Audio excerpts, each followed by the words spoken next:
Top quality और consistent performance के लिए सिर्फ सिल्वर पंप। टॉप क्वालिटी और कंसिस्टेंट परफॉर्मेंस के लिए सिर्फ सिल्वर पंप, नाम याद रखना। करण्याचं पाठीमागचं कारण म्हणजे आष्टी तालुक्यातील कडा प्रकल्प लिंबोडी गावातील हा आष्टी तालुक्यातील सर्वात मोठा प्रकल्प असून याचा दरवाजा 1 महिन्यापूर्वी गेट खोलून नेल्यामुळं ते इरिगेशननी 1 महिन्यात न बसवल्यामुळं ते पूर्णपणे पाणी खाली वरून पाणी आलेलं एवढं पाटात वाहून गेल्यामुळं शेतकऱ्याचं शेतकऱ्याचं इतकं अतोनात नुकसान झालेलं आहे। आणि आम्ही शासनाला वारंवार इरिगेशनला विनंती करून फोन लावून त्यांनी फोन न उचलले।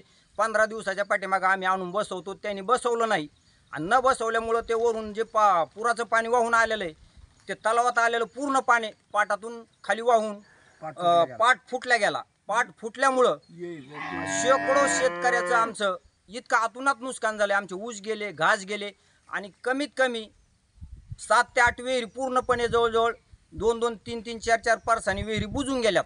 त्याकडे आमची एवढीच मागणी आहे की तुरंत होता होईल तेवढं लवकर हा गेट दुरुस्त करून गेट बंद करावं आणि आमचे गरीब शेतकऱ्याचे नुकसान भरपाई पंचनामे करून आम्हाला तुरंत द्यावी। आमच्या घरामध्ये सगळ्या गुरांच्या गोठ्यामध्ये पाणी शिरून आमचं अतोनात हाल होऊन खूप नुकसान झालेलं आहे। जी पुढं जात होतं पाटात केरुळला कड्याला पाणी जात होतं, तो पाट मध्येच तुटल्यामुळं ते पूर्ण पाणी पाट तुटल्यामुळं सगळं पाणी शेतीत घुसलं आणि शेतीत घुसून इतकं मोठं अतोनात नुकसान झालंय।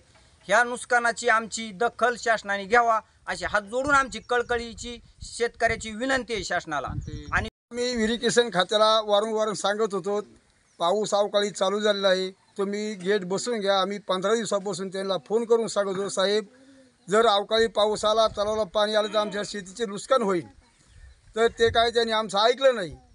आम्ही वारंवार सांगतो ऐकलं नाही। मग शेवट रात्री काल पाऊस झाला, त्या पावसामुळं पूर आला आणि पूर येऊन तलावात पाटात पाणी शिरून पाटाचं कॅनल तुटून आमच्या सगळ्या जमिनीत पाणी गेलं, विहिरी वाहून गेल्या किंवा घास ऊस सगळे वाहून गेले। आमची खूप अनुदान नुकसान झाली। या दुष्काळात आम्हाला 13वा महिना आला आहे, कारण ह्या अवकाळी पावसामुळे आम्ही प्रश्न सांगत होतो की बा असं होईल साहेब, तुम्ही नीट करून घ्या। तरी त्यांनी आमचं न ऐकलं नाही। पाट तुटून जाऊन आमचे अनुनात नुकसान झाली। ती आमची प्रश्न एवढीच विनंती आहे की बा आमची दखल घेऊन याचं काहीतरी मार्ग काढून आमची भरपाई करून द्यावा।